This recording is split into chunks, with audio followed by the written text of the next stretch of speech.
Welcome to Highline Excel class number 33. Hey, if you want to download this workbook and follow along, click on my YouTube channel, then click on my college website link, and you can download the workbook, Week 7 Business 214. If you're in the class, just go to our Week 7 website.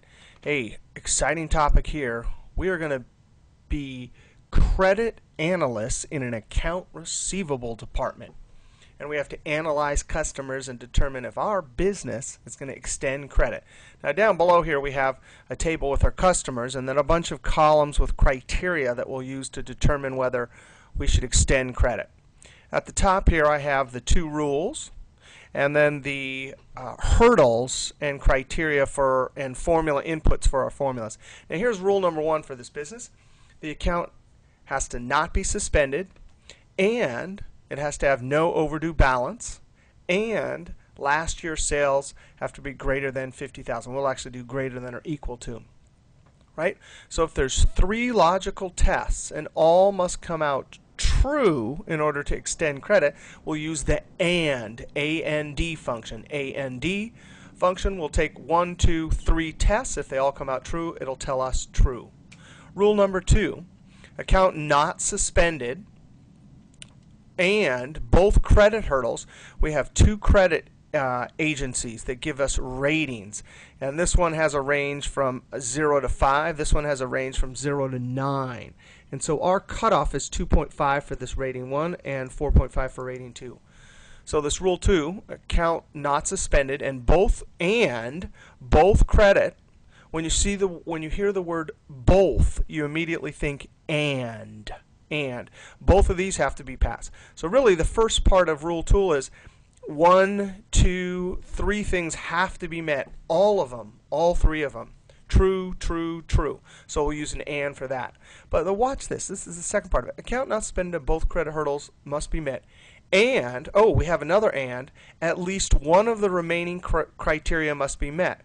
So we have asset value, last year's sales, and whether or not the account is overdue. When you hear at least one, you immediately think or. When you say at least one, it means the lowest it can come out is 1. So since we have 3 tests, 3 remaining tests, we also, for rule number 2, have to have one of these come out to be true. But watch this. When it says at least one, if this comes out true, false, false, then we get a true for the whole thing because at least one of them. But what if this one comes out true and this one comes out true, but this comes out false? Still, it's at least 1. 2 is bigger than 1, so that's okay. And if all 3 come out true, it meets this criteria, at least 1. Whenever you see at least 1, whether it's in this class or statistics or whatever writing, it always means or. One of them has to pass it. One of these tests have to be met and come out true. All right, let's scroll down here and look at our setup. Okay, we have our customers, and then whether or not the account is suspended, rating 1, rating 2, asset value, last year's sales, and overdue, yes for if it's overdue, and blank if it's not overdue. Now I'm going to scroll over one because we don't need this first column. And I'm going to try and scroll up and see the criteria because we're actually going to use this criteria. All right, now I squished everything down here so we can fit everything on the screen. Here it is, rule number 1, account not suspended and no overdue balance and last year's sales greater than 50,000. So we're going to use and equals and. And by the way, in this class we talked about and or and if and logical functions back in, I think it was week 2. So this is extending on what we talked about earlier, and I actually have those notes from earlier here. All right, and, we have to say this cell for this customer is not yes, because if it's not suspended, that means it would not say yes here. When it says yes, then it is suspended.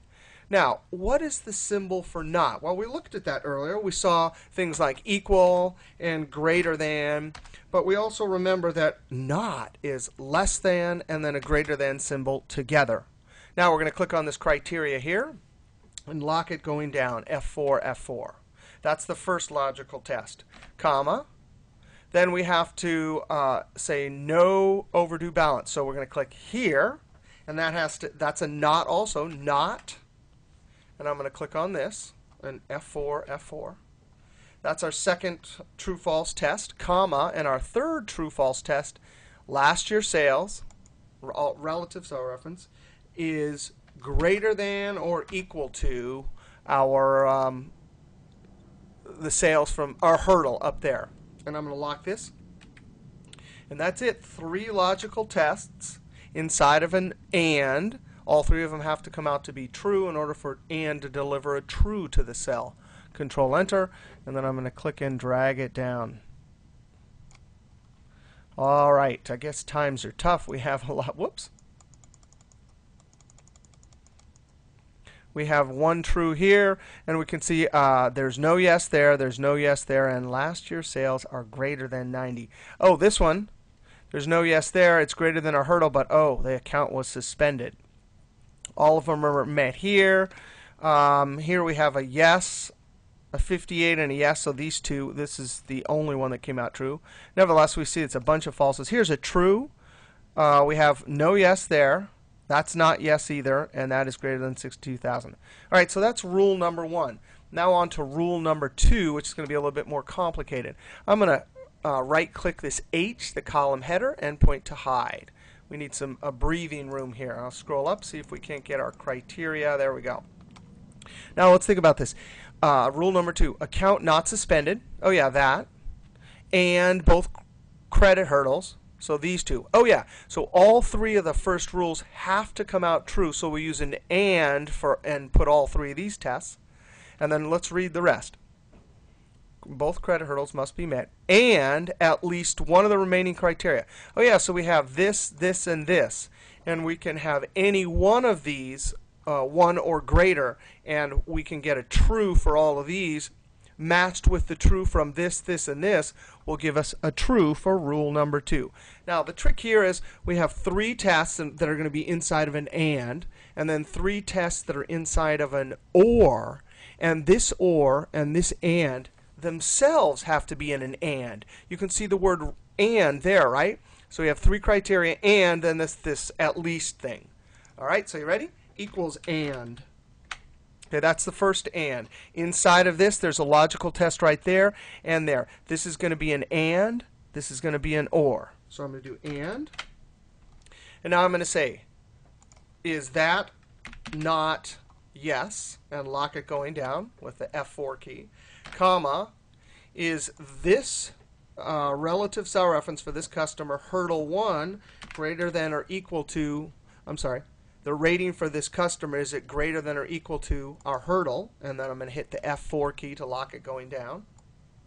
Comma, and notice our and, we're on our second logical, comma. Now we're on our third logical. This hurdle, that label is incorrect there. That's what's throwing me off here.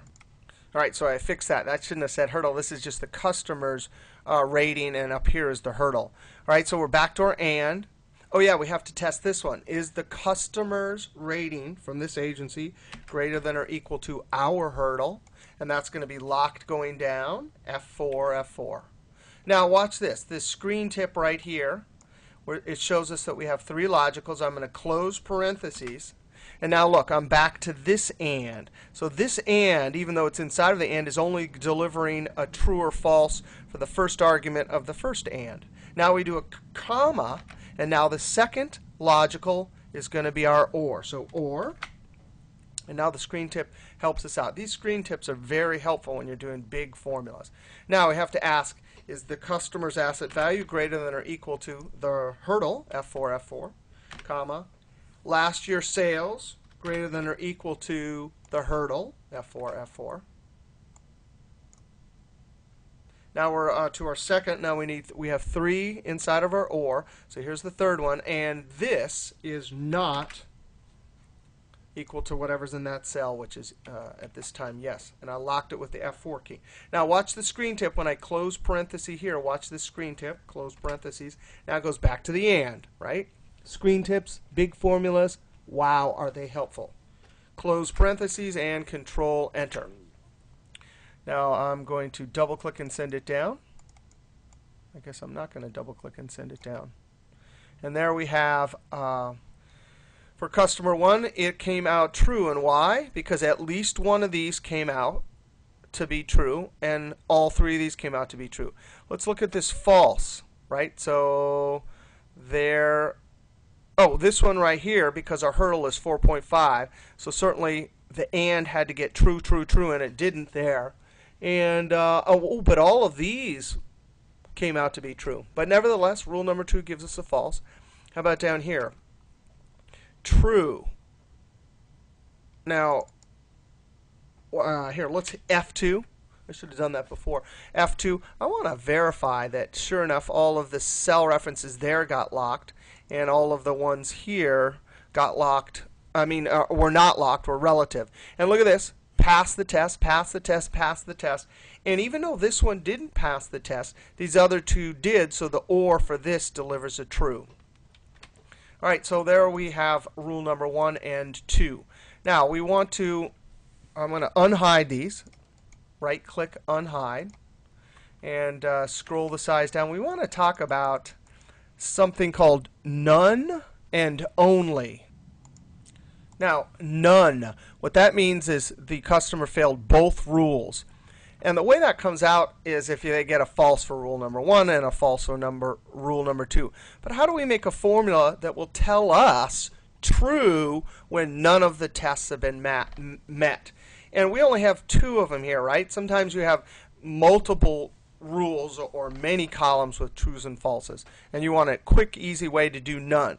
Well, let's think about this. If this is false and this is false, we want a true here. Let's look at an OR, equals OR. And I'm going to start it right here just to make it easy on understanding. What if I do this? Right now, oh, well, first off, the OR, so you don't just have to put a logical test. You can highlight cells that have trues and falses. So that's an important point. But what is OR going to do when it sees 2 falses?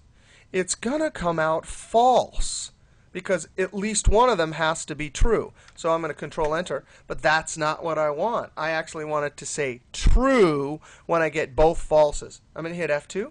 Well, there's something called the NOT, N-O-T function. And all the NOT function does is turn a false to true and a true to false. So I'm going to close parentheses on that NOT and Control Enter. And there I have it. The trues mean, excuse me, the trues mean this customer had none of the tests. They failed both.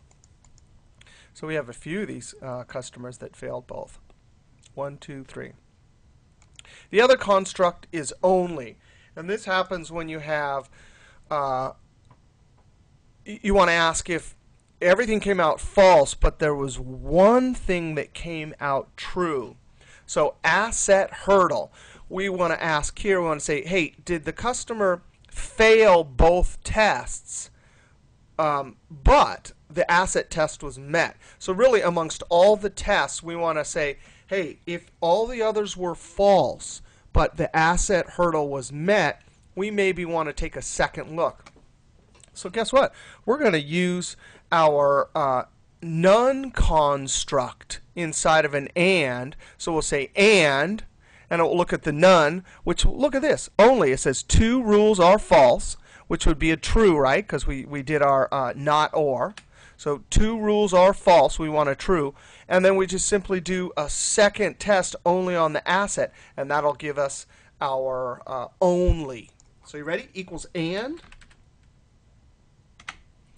And we could just click right there. But I'm going to do this again just for practice. Because a not and then an or, that is the construct for none. And I'm going to highlight those 2 right there. Close parentheses. Close parentheses on the not. Notice how these screen tips are very important. That's the logical test, first logical test for and. Now I type a comma. And now for this customer, I'm going to click on the asset value, very carefully making sure I'm in the same row because I'm building the formula in the middle. Is that greater than or equal to whatever the hurdle is? That one right there, and I'll hit the F4 key. Close parentheses. And that will work. That is our close parentheses on the and that is the only. It's saying, hey, are all the rules, the first 2 rules, we got false, false. But then please re-look at this one again. So only that one was passed. So we were asking two rules. Did they both come out false? But what about this other one? All right. And if we go and look, maybe that would lead us to a customer that we might want to reconsider. Let's look at this customer right here. So we have this one over here. So we had, account suspended, forget that. And then what was the other one? This one, true. If the accounts are suspended, forget it. Well, let's go look at this one, because this came out true. This is the only one we're looking at. So, okay, there's yes, no yes, and no yes. Oh, but look at this. They were just a little bit under there. A little bit under there, which means they failed the two tests. But look at this. Asset. Huge. So maybe we'd reconsider there. Now, one last thing. After all these amazingly cool ors and ands and nots, we want to do a decision rule. We want a formula that will tell us accept this customer, take a second look, or outright reject. Now, I want to get these two rules, the formulas we built. I want to copy both of them so we don't have to re-enter them, and then paste them in the middle of an if. Now, one good way to do this is go back to the formulas, and we need to look for the clipboard. The clipboard is under Home and right there. Now I'm going to open the clipboard and show you something about the clipboard. I'm going to clear all. Down here under Options, there is, if I move this up a little bit, down under Options, you can see Show Office Clipboard when you hit Control-CC. And that CC is a keyboard shortcut from earlier versions. So I always like to come down here and show this. That means if you're copying a bunch of things and you want to collect them on the clipboard, you can just hit Control-CC. And not only does it copy the item, but it opens up the clipboard. So let's try it. I have it turned on there. Now here, what we want is this. Because if we're going to use some if functions to put in the cell accept, take a second look, or reject, we actually want those words, so we're going to use the if function. This thing just delivers a true and false, so we can copy it and paste it into the logical test for the if. So I'm going to Control-CC, and it's got that one there. I'm going to click Escape, and then I'm going to come here.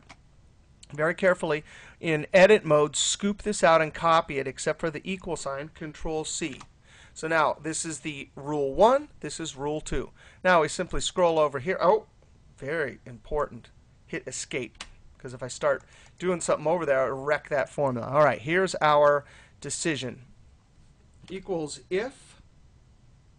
And so our boss, we're making the spreadsheet right here, and our boss said, hey, if Rule 2 comes out true, then we're automatically going to accept them. However, if rule number 1 comes out true, but the first one, the rule number 2 is false, we want to take a second look. Otherwise, if both of them come out false, then we want to just outright reject them. All right? So the first logical test is going to be for our if. Oh yeah, rule number 2. So there's rule number 2. I'm going to click on that. And sure enough, it slaps it right in there. And notice here's the screen tip. If, and it's just a logical test. We were not good enough at making these big formulas to, like just type this out in the if. So we did it in another cell over there. But now once we got it working over there, we just paste it there. Type a comma and watch what happens to the screen tip. Now, value if true. Oh, in quotes, except. I have to be careful since I'm such a bad speller here, because if you hard code a word like this into a formula, spell check won't catch it, unless you do it in edit mode like right here. Now, comma, the value of false. Oh, we need to do a second if, because we need that second test. So I'm going to type an if, and now we're 2 ifs into it. And the logical test for this one is going to be this. This is the rule number 1. Then I'm going to type a comma, and it's asking me, hey, what do you want value if true? Now, in this one, we're going to, in double quotes, take second look. Take second look. Now, it wants its comma, and then value of false.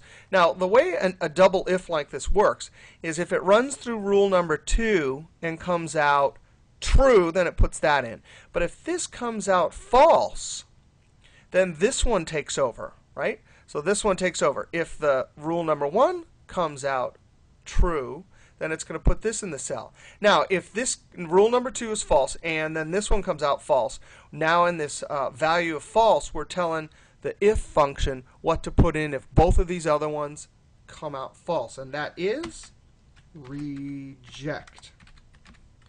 Close parentheses, and then control enter. Close double quote, and then the screen tip says, hey, add another parentheses to close off that if. Oh, but you can see it's green, so this is still sitting here because we still have another if that we have to close off. And when I see that black parentheses, I know I've closed everything off. Now control enter, and double click and send it down. So accept, accept, reject, reject, because they both came out false. Take a second look. So now we're going to go over to, because rule number 1, the less stringent rule, actually gave us a true, but the more stringent rule gave us a false. So now we're going to have to go reconsider by hand or by our eye whether we want to extend credit to customer number 3. Well, they met that one, so all of these are met. Oh, that one's 3.9, so that's the trouble spot. It's supposed to be 4.5, so we'd have to consider whether we wanted to accept that customer. All right, well, that's pretty exciting. Some big ifs with ands and ors, and even some none and only constructs. Here, let's see if I can leave that. So there we go. There's our big formula, and we'll see you next class.